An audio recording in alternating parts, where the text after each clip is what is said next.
fico incomodado também, que é o seguinte, isso mais com a América Latina, né? Às vezes vem um executivo da América Latina para o Brasil, aí depende muito do cargo, mas isso acontece com pares.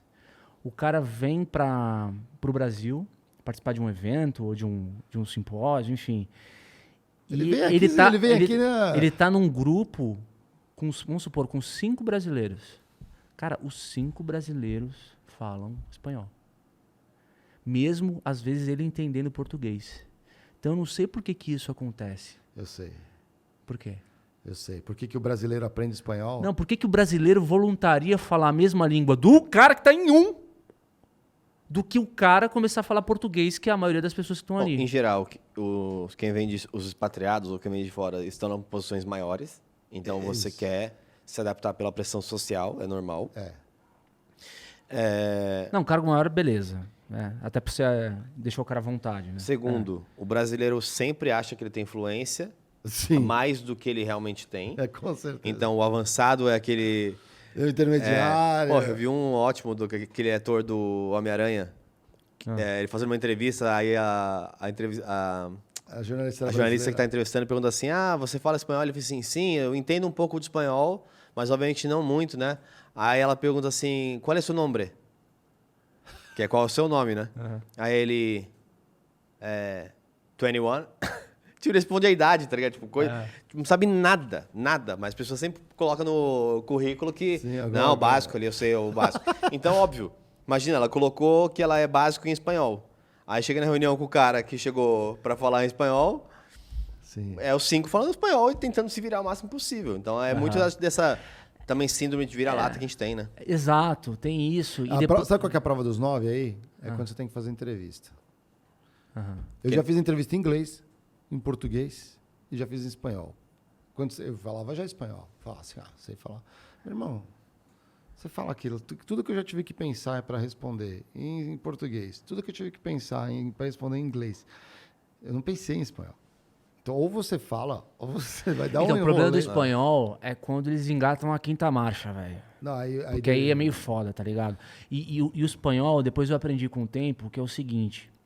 O problema do espanhol é que ele tem muito menos capacidade de entender a língua portuguesa do que nós entendemos a língua espanhola. É mais fácil eles entenderem italiano, velho, na moral. E eles entendem muito o nosso portunhol, não é porque a gente fala certo, é porque a gente consegue entonar do jeito que ele entende. E você tem ali, em qualquer língua, inclusive no inglês, pelo menos 2.000 palavras com inglês que é igual, né? E tem os falsos cognatos ali, que é o... esse é o problema. Se você pega essas... Sai da pegadinha, já sabe qual que é a maioria do que você pode trocar, tipo... ação. Sim. Le coup de Pierre. Você pode... Tipo, tudo isso aqui você pode só trazer para o espanhol de fato que fica legal. Aí você domina ali uma parte. Para mim, por exemplo, eu aprendi a falar espanhol no trabalho, porque precisava para apresentar. Era isso, era um time de 300 pessoas da região América Latina, a maioria da Costa Rica, que são costarricenses, não costarriquenhos, que fique claro. E costarricense em espanhol. Costarricense em espanhol. Fala espanhol. Em português e aí a gente era em brasileiros, nós éramos em 6. Eu falei, cara, a gente pode falar inglês, que era o normal das primeiras reuniões, que é o comum, que na PG tem que saber, ou a gente pode facilitar ao longo da vida. Aí eu falei, então eu aprendo espanhol. E aí tem uma situação que, assim, pro trabalho, depois de 3 meses, meu espanhol tava legalzinho já. Assim, eu falava todos os termos em espanhol do trabalho, do e-mail, do meu dia a dia, do projeto.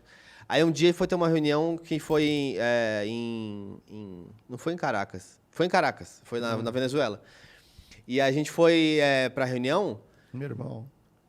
De boa, tudo a reunião, tudo legal. Só que quando saía da reunião e ia pro dia a dia, tipo, eu não sabia falar garfo, faca, colher. Exatamente, porque velho. Aquele vocabulário... Sim, já matou. Todo o básico corporativo. Não tava no meu dia a dia. Não. Tipo, eu não via essas coisas, câmera, nada. Eu fiquei um tempo no México.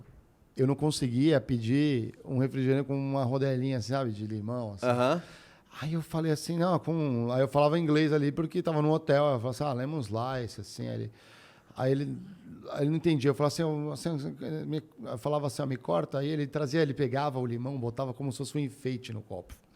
Como se eu fosse tomar um coquetel. Um coquetel. Eu falei, não.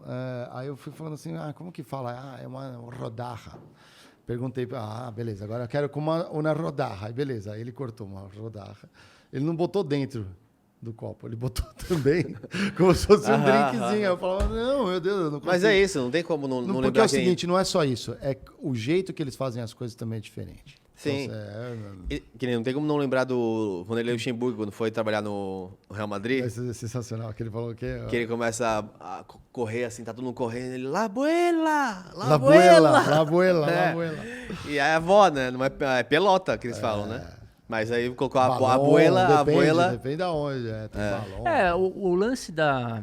É por isso que eu concordo com a ideia de que a gente não pode também ser resistente a ponto de criar uma xenofobia com o que vem de fora. Porque não, o grande, esse que é o meu ponto.